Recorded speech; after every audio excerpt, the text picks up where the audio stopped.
Does design have a place in the table? The phrasing of it could have been better. Has design earned the place in the table? I think that's how design leaders should look at it, and that's what I would urge them to think about phrasing out that statement, especially in a leadership role.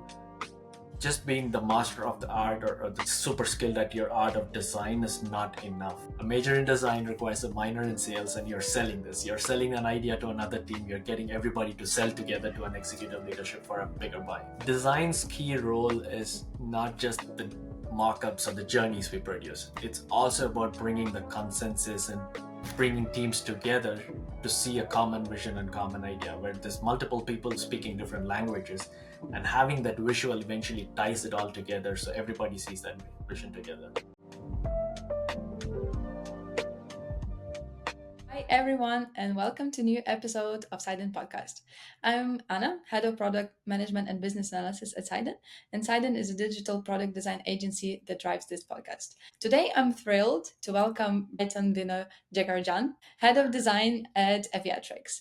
Brighton started his journey as a full-stack web and mobile developer, and then switched to UX design. At Aviatrix, he is reshaping multi-cloud experience with focus on innovative network visualizations.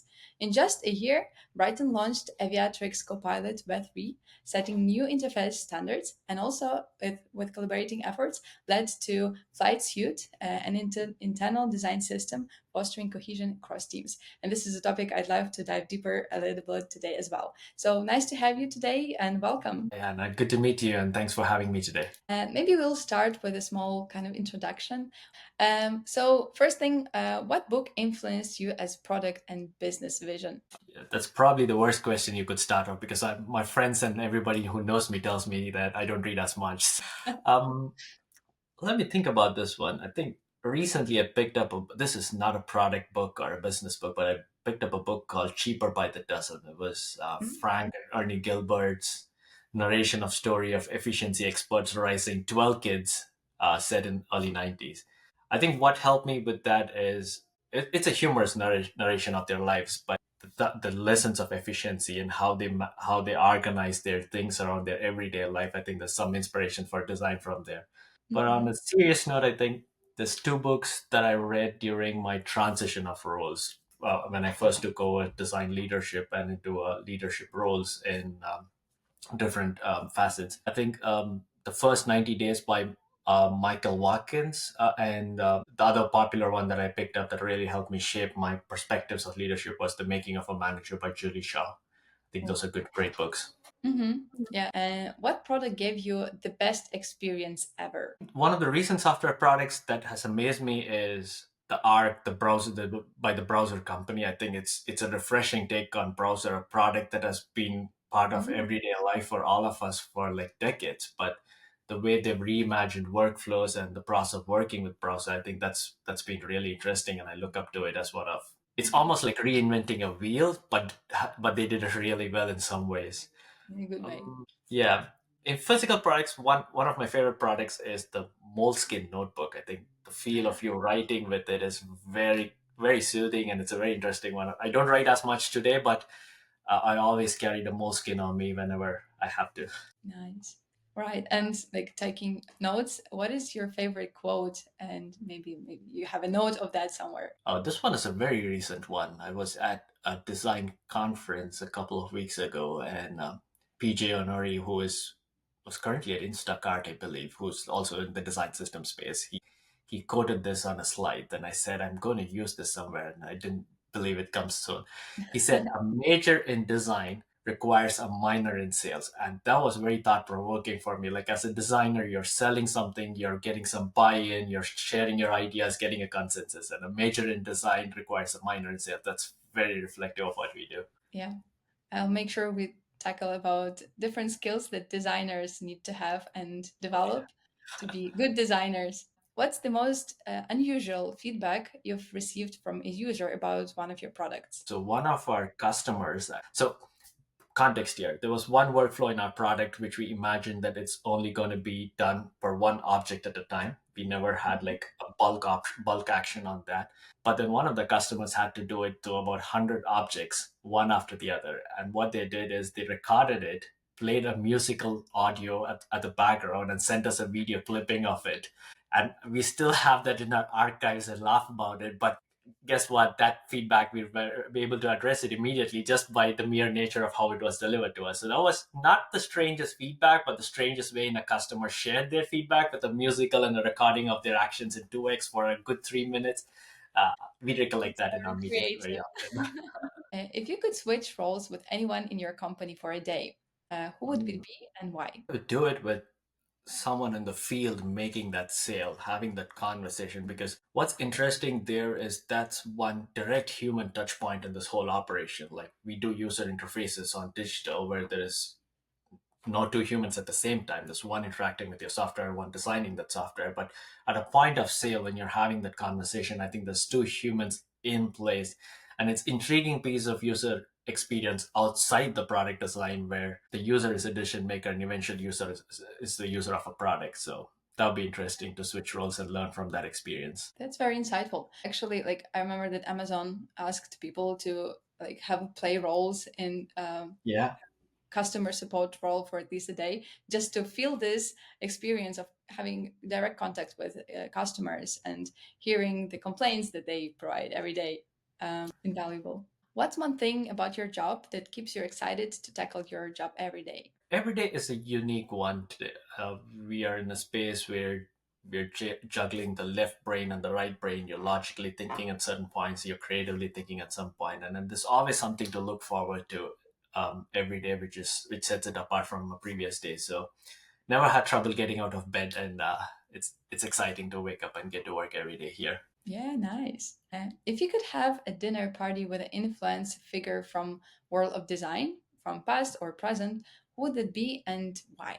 There's two people that I look up to, and I'm amazed with their skill set in this field. And I love data visualizations, and they've taken two different perspectives of it. Like Nancy Duarte took a storytelling aspects for it, and Nadia Bremer, a data visualization expert in the Netherlands, she took an artistic form of storytelling to data visualization. And I think those are very intriguing. And yeah, if I could grab a dinner with them, I definitely will. Great.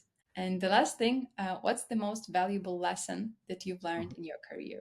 This one was my advice that was given to my one of my first senior directors I was reporting to, and I was talking to him about career choices and when what's the right time to make transitions, and he was kind of my mentor as well. And he said, when you make a change in your professional career, do not jump to a company that offers you the next step in the career, because that's the natural thing we do. But he said, go to the one that gives you the job or the role that you want after the next one. I think that was very insightful and powerful, and it took me a while to realize that, like putting myself in a place that offers the next step after that ensured that I had people in that company where I could look up to and learn from.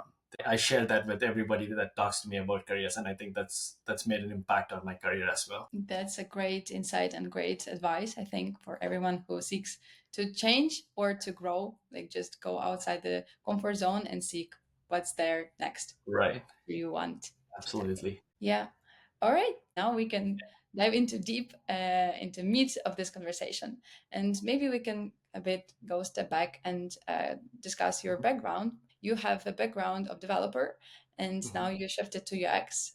Do you think it somehow impacts on your vision, how you treat UX and design? Aviatrix is a solution for like technical audience. Was it a requirement during hiring process, or this is a coincidence?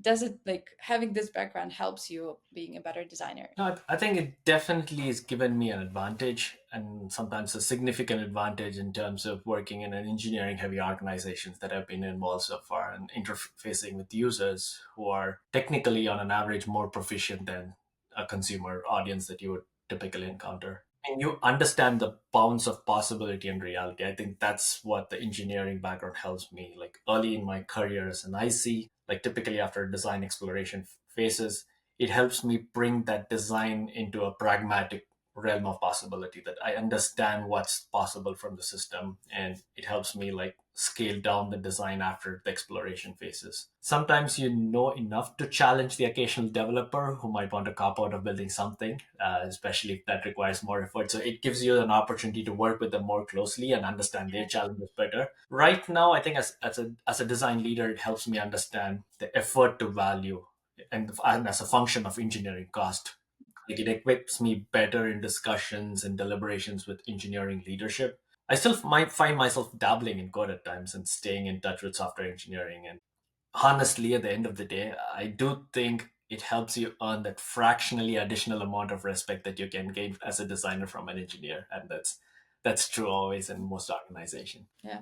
And are there any unique challenges or opportunities you face when designing, like for cloud networking services for tech people? Are there any specific I things you think need to consider? I know, yeah, there's challenges in every domain of design. I think in enterprise design specifically, it's different because you're designing for a user who is paid to use your product. However horrible it is, they are paid and incentivized to use your product. So the average user you find in this page in this space is often technically and technologically more advanced. And in cloud networking, space of that spectrum, for lack of better word, they mostly rely on the geeky and the nerdy side. So we often have like strongly opinionated and truthfully and like in full disclosure, the users have taught me certain intricacies of my own product that I designed that I never was intended to be working or worked out that way. So it's an interesting space, and it's not the most attractive of spaces to be as a designer. In some ways, you could say enterprise is kind of still coming up into speed with the rest of the general design standards around. And personally, I see this opportunity to make it exponentially better, right? Like as a designer in this field, like let's say in a generic field, we have designed chat applications, we have designed shopping carts, and so many other common interactions that we have converged them into this narrow band of acceptable, standardized, and qualified experiences in the product. But there's so much to be done here on the enterprise because enterprise do not have these standards. And specifically the infrastructure space, it's still nascent in certain ways. So for example, one of the key problems that we are tackling, which is the visualization of network infrastructure, there's so many products attempting it, and each of them striving in their own ways towards excellence and setting the industry standards. I think that's the charm of the space. So you talk about challenges here, but there's also the charm of the space. There's so much potential to make a wider impact. And I think at Aviatrix, as our design team, we've been pushing these boundaries, and I would say we are well on course to set some standards in the industry in UX here. Mm-hmm. Yeah, you actually raised a very interesting question about like um, enterprise companies are just keeping up to date with design, and it was not always a priority for enterprise companies. They're functional companies. They need to create a solution for their employees to perform the job, and I think that designers in this environment need to be advocates of some Yeah. ideas and pushing sometimes some decisions. Maybe we can discuss what is your journey, or like how do you advocate design decisions, and how do you defend your, I don't know, place behind the table with people who create product roadmap. I think that's a good transition that you noted down there. I think today, if we look at companies, especially enterprises, they call it consumer grade enterprise design. It's not enterprise grade consumer design, which just tells us that we are where we are as a design standard in enterprise. So I think the buy-in and the resistance to buy-in is always a challenge in enterprise space, and there's always checks and balances, and that ensures that you're doing a due diligence as a designer. So you always go back to think about when you're trying to get someone buy into it, you think about why should they care, what is in it for them, and you go back and reflect and say, have I maximized the return of value for them, which is the diligence that you bring to it. Sometimes the resolution to that is you may not need it because over the course of that deliberation, you understand different business values and propositions that maybe the design proportion does not have a return of value or a higher value when compared to other things, so it might not work. So And sometimes you might have to go and back it up with more data and research towards what you want out of a leadership or what you want for the design function. So either ways, I think these are opportunities to learn either more about the business and say the checks and balances tally now that I understand why this is no longer required, or you just go back to your drawing board and figure out what more I should do um, to make it a better attractive proportion for your business stakeholders before it becomes a reality for your external users. Yeah, that's true. And if you would provide an advice to design leaders who face resistance Mhm. into driving these design initiatives, what piece of advice you can give to those people who Mhm. have struggles communicating design value and communicating that designers actually can provide business value as well? Because I think that the issue is that designers sometimes are on the part of product team who just Mhm. provide a deliverable. They are not treated as a people who can impact on design, on the product from design perspective, building the roadmap or shaping the product itself. And I think we always hear the phrase, does design have a place in the table? And I think the phrasing of it could have been better. Has design earned the place in the table? I think that's how design leaders should look at it. And that's what Mhm. I would urge them to think about phrasing out that statement. I think this, like especially in a leadership role, just being the master of the art or the super skilled at your art of design is not enough. And I think you need to understand other pillars of the business equally. And you need to speak the language of the business, like quantify the impact of design, the numbers and resonates at a higher level. For example, if you did a redesign, show them how much increase in conversions you've had. If that, did it improve your overall customer satisfaction score? So have these quantitative metrics or have a way to gauge them, possible in direct or indirect measures that can put some numbers and direct understanding of the trends of how design is impacting the business. And I think translating these designs with business metrics resonates with stakeholders, and aligning these designs with business direction and strategy is very important here. And Yeah. sometimes you might not have the framework to do that. And in that case, rely on some case studies. Like you could show similar organizations or similar teams having adopted this successfully and share the case study as an evidence of tangible benefits that you can gain from it.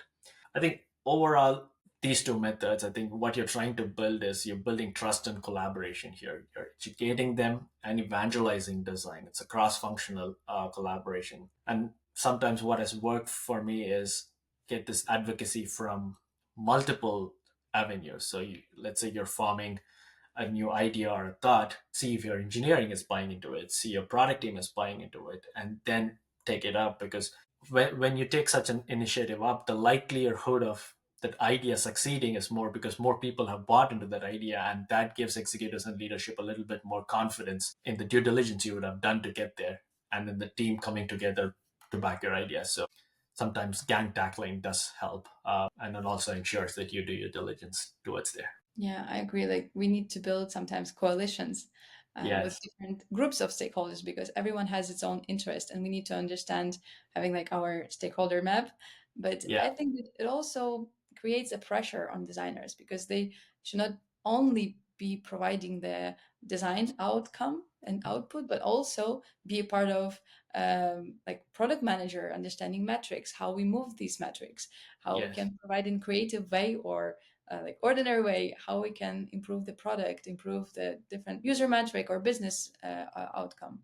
So it I think just you phrased it better than I answered that question. I think at the end of the day, design's key role is not just the mockups or the journeys we produce. It's also about bringing the consensus and bringing teams together to see a common vision and common idea where there's multiple people speaking different languages, and having that visual eventually ties it all together so everybody sees that vision together.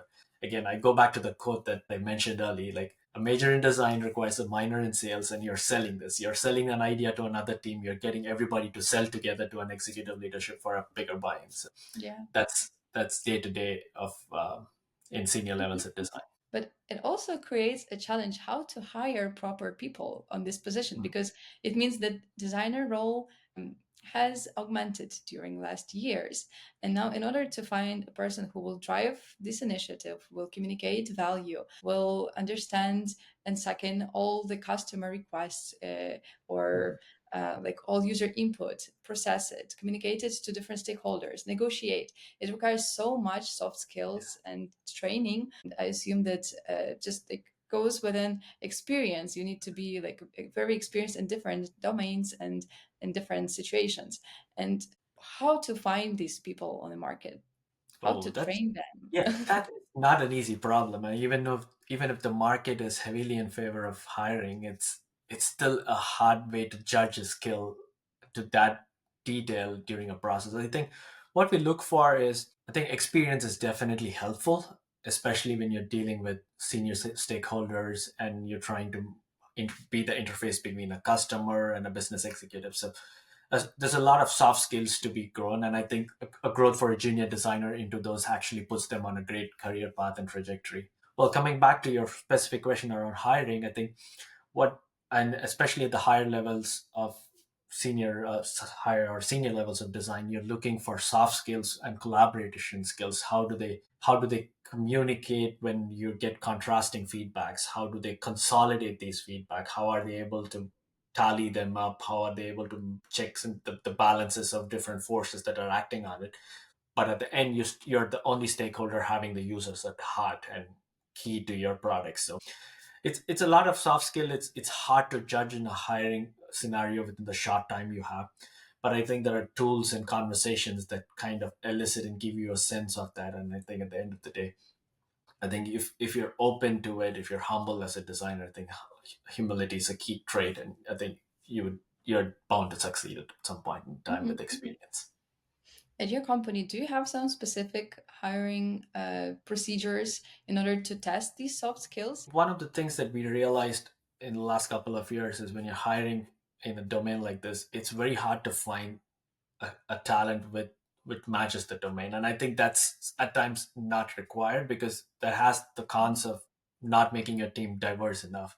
So when we look for candidates, we look for candidates who have tried different domains of design. They've gone from consumer to enterprise, and enterprise in a completely different sector like a finance sector, working with banking designs. That's completely different from infrastructure space. So I think that shows the ability of the designer to like gain knowledge into the domain, understand the intricacies, and still produce quality design input. I think that's one of the key traits that we look for when we are thinking about hiring and getting someone from outside the infrastructure space, honestly.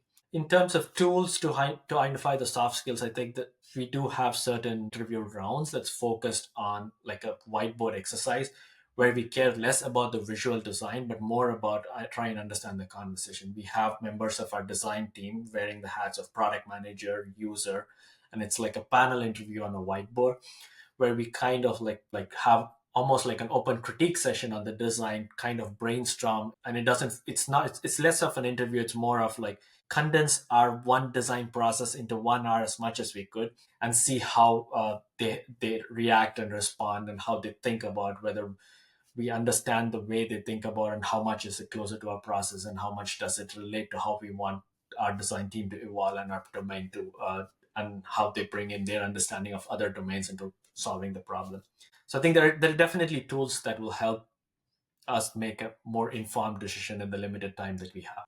That's great. We actually started this process of whiteboarding sessions recently as well, and it really is working.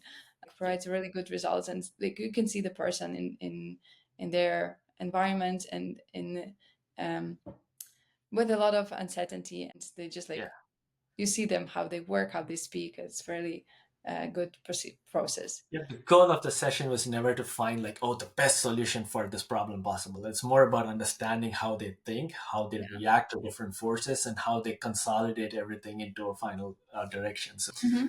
I think of all the rounds in design interviews, I found that to be most valuable and very influential in making that final decision. Yeah, great. And the next thing I would like to discuss is about design systems because I know that you have created a visual design system and also you've launched internal design system for Aviatrix. So I wanted to understand, like you actually collaborated with a cross-functional team. Like it Yeah. requires UX, UI designers, product managers, marketing, and engineers perhaps as well. And what was the most challenging part during this process? I think the common misconception is most of the times people tend to believe that design systems come first and then the product UI gets built on top of it. And more often than not, you find an initial proof of concept at least or some product actually out in the market where the engineers have put together screens and then the UX team gets hired only after this like a value in the market being found. So that's the more common case. And Aviatrix was no different. And we came in at a fairly mature stage of the product. And then at that stage, what was critical to building the system was understanding every pieces of process and people around it. I think that we actually spent a good amount of time before building the design system, understanding the lay of the land, the well-oiled machine that was operating, because you're introducing a system and the system works only if the processes and the people around that ecosystem buy into it. So it was more of a second a day two operation of an afterthought of bringing in a design system. So you're already working with set of UI components that they have picked, either might be disparate or it could have been the same. So you have kind of some broken Lego pieces before you build your component system. And I think one of the key challenges was working with a product of a certain degree of maturity which is already in the market, and how do we transform the product with rough edges and smoothen the corner while the engine is running. So that was the challenging part, and I think just understanding and deep diving into the processes, like almost breaking down every page into saying, okay, these uses this, these need this kind of data displays, these need these controls, those features needed the same control, but for some reason they went and found a different component to do it. So understanding the whys and then distilling it, like dissecting it before distilling it, helped us like arrive at this finite set, which now we call as flight suit, and which drives about almost like 95% of our product UIs. And what was your approach? Have you run two systems in parallel with like older UI and new UI with new components if you fixed any of them? Because I assume that there could be some inconsistencies and Yeah. you need to fix them. So Right. there are different approaches how it could be done, like either parallel run or you build in parallel entire system with newer UI and just like at one point you just launch it and collect a lot of different feedback from users when they say that something is not as performs as they expected, something is broken. So, what was Yeah. your journey here? I smiled because it was you hit the problem that we were facing in the first few months. I think a lot of companies would not have the comfort of like investing completely in a design system, working that UI up until it's at parity and then launching it. You have to change along the way. You have to change the parts of the engine while the engine is running, which is interesting and challenging, and that makes it fascinating as a problem as well. So what we did is we understood where the lay of the land is. At first phase, we considered it just as a visual revamp. Like, okay, we Mhm. have two systems, how do we converge this quickly at a more style sheet level, like get the colors in order. If you had 64 hex codes being used, drop it down to 24 so you get some consistency around it. Then we look at fonts, then we look at spacing tokens. So we got those individual pieces across the two systems aligned and a little bit more cohesive, while all the new features that we were building were marked to be built only with the new design system. So, at some points when enhancements came in for the old parts of the system, they got redone.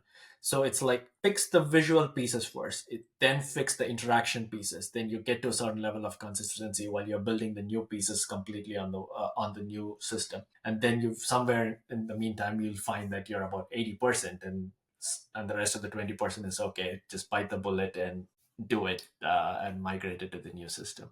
Yeah, actually, like big products, they live with two different UIs living simultaneously. You often Yeah. can go to settings in Google and they just like look really outdated, and that's fine. It's not. Honestly, 5% of the system will always live that way because it's either not the business priority or you don't have users using it as much. So it's very hard to justify the return of investment of migrating it. So yeah, Yeah. you can see the life cycle of the product in those pages and how it's evolved. So it's the museum part of it. Yeah. Okay. And next set of like things I would like to discuss is about your processes around UX, and Mhm. do you leverage user research as your target audience is like they know about the product or their needs and features that they need better than designers sometimes. They can provide the feedback and they can be very vocal about what they like or dislike and if anything works not as expected. How do you collect this feedback? I think the UXR, the user experience features, has been a big area of growth and maturity for us as an organization the last couple of years. And I think bringing in the design teams um, has definitely accelerated it. We are nowhere close to being done and being the benchmark here, but it has been one of our key focus and investment areas where we're striving to do better and more research coming into play with every product. I think for our case, I think we rely both on internal pseudo, what we call them as pseudo customers, as well as strong channels from customers who partner with us on building certain features. So we engage with them early. We call them they get a title of around like something around design partners. So you are involved even from day zero as the idea gets conceptualized internally within the team. You're on a weekly sync up with them, trying to understand their use cases, and then simultaneously you have four more customers, adding a little bit more breadth to that idea. And then you've identified the MVP. So they come in even before MVP, a minimum viable product conceptualization happens in the product. So I think that has been one of the things that has helped us refine and make sure the solution we're bringing is actually like is so close to the problems that we are trying to solve, and it has definitely helped us iterate faster and iterate with intention um, to keep the feature finite and deliver faster to our Mhm. customers. Yeah, we also tackle like touch the question about enterprise companies when there are different stakeholder groups and different customer groups. We have users who actually interact with the solution, and we have Yeah, customers like who are buying personas. And sometimes those customers can have a bit divergent, not thinking, but rather vision what they need compared to what users actually will be able to operate with. So I think it's also important to understand this difference and also have a really like good look of keep track of requests from customers and yeah, people who make decisions because they could be like some CTOs or I don't know, even finance people can have a say in the um, yeah. There's building. so many different personas involved, even at the customer. Well, the decision maker is not the one who's paying the check, and the one who's paying the check is not the one using it. And the other vector is you're selling to large medical establishments, you're selling to your popular consumer products, you're selling to education institutions and big finance logos. And there's also different sectors of resellers who are selling your product to their customers.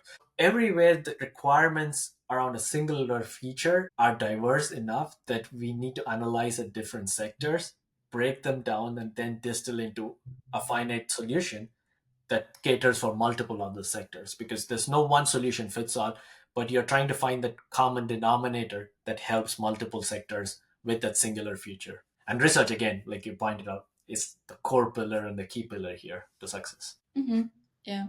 And while UX research is on one side of the design process, we also have measuring UX or design outcomes with different metrics. Are Right. there any metrics that you keep track of? So the metrics that we keep track of are different for different sectors. For example, we think about our onboarding as our key experience, certain common workflows as our key experience. So in those key experiences, we do track a lot more metrics in detail. We track like time to value, number of clicks, context switches, number of distracting emails that comes as a process. Are the call to actions clear? So we kind of try and quantify as much as possible in these key workflows. While in enterprise, there's so many workflows that this level of detail and diligence cannot be, the standards cannot be made across that. So we do have different levels of quantifying and metric analytics tracking in these products. And also there's general usage of product. the time spent on screens, the dropout ratios, the basic Google Analytics kind of metrics that you get, and also the feature usage in terms of the product telemetry that we have that influences how we focus, where we focus, how we resource different areas of research. Hmm. Yeah. Now I'll maybe shift our conversation from very practical to very, I don't know, not impractical, but rather psychological or philosophical about AI and its impact. Because everyone is talking about AI. Yes. Why won't you cover this topic as well? So, how do you think it impacts the design role? Because there are so many design tools that have either AI features, or we can utilize some tools to speed up the work. But how do you see how it might impact the design in, I don't know, 5 years, let's say? I think different phases of UX will be influenced in different ways here. I mean, if you talk about UX as a skill and the practice of making the designs, I think these tools are going to help with both generating designs faster, being having the ability to check your compliance with the design system. So those are places that machine learning automation is going to help.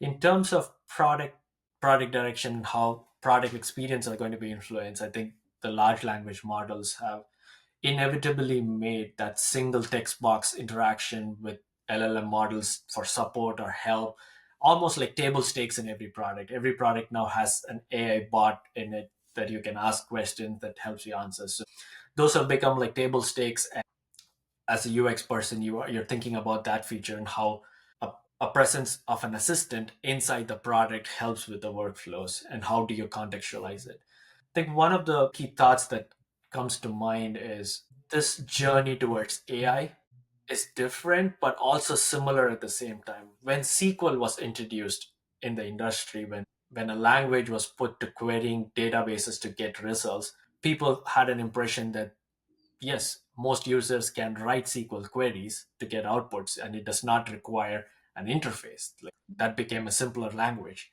But what we realized that was not enough. There is still some user experience and journeys that needs to be built using that power of that system to make it more consumable to users. And I think we are in a similar phase, but with dealing with a different beast here.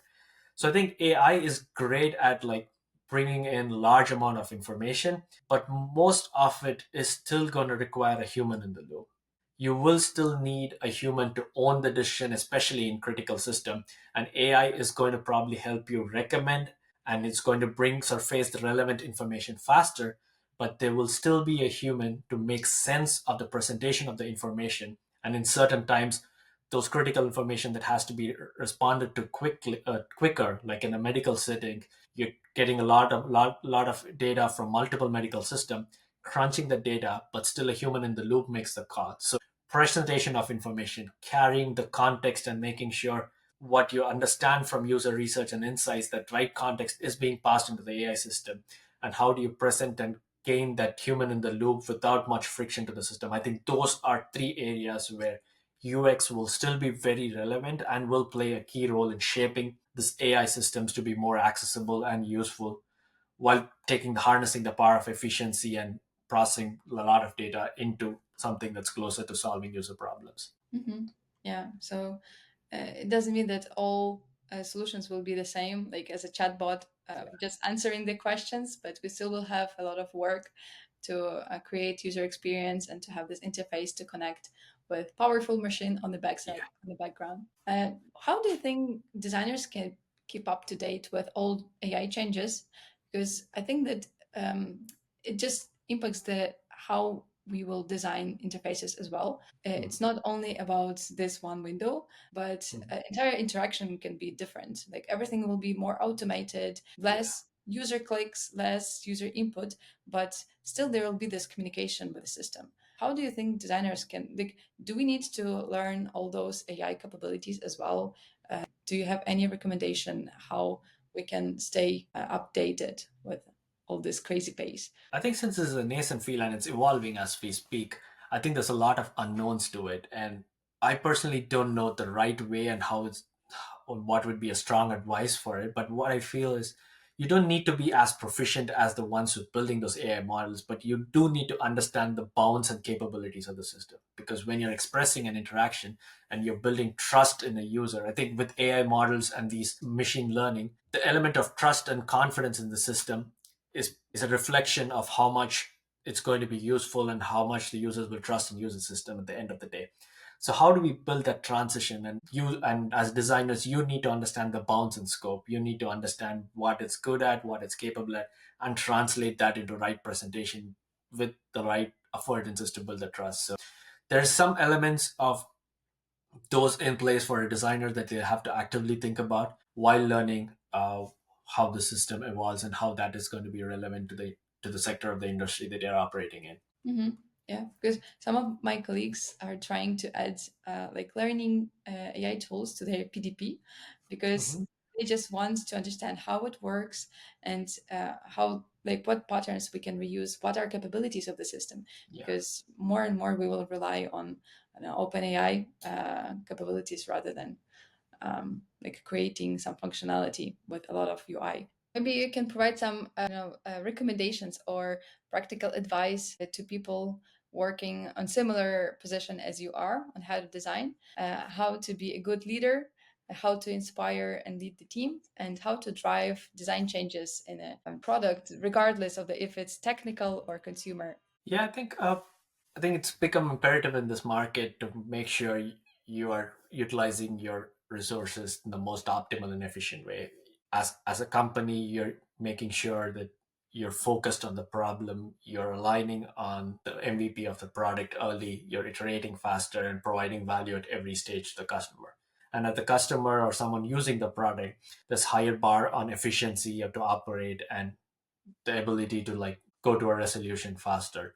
I think this overall the theme is how do I get more bucks, more bang for my bucks here. So think about the aspects of efficiency and operational efficiency in it, which makes it even more critical to do more research because this time spent in an earlier cycle is going to save a lot of time in the later phases, and you get your product to value faster and you reduce iterations later. So I think the market is forcing certain changes in the way design leadership looks at the team and looks at the processes internally as well. Yeah, I think that's something I had in mind, and that's something that I've been working with in the last few months as well. Yeah, thank you, Brighton, for sharing these insights. Really, really inspiring and really practical advices. Thank you for sharing your experience in creating design systems and to being like inspiring leader and driving design changes. It was a pleasure talking to you today. All right. And have a great day and have a great like wish you luck in all endeavors that you will launch in your Aviatrix and other products as well. Thank you, Anastasia. It was a pleasure chatting, and it was a fun 1 hour with you. Thank you. Thanks. Bye.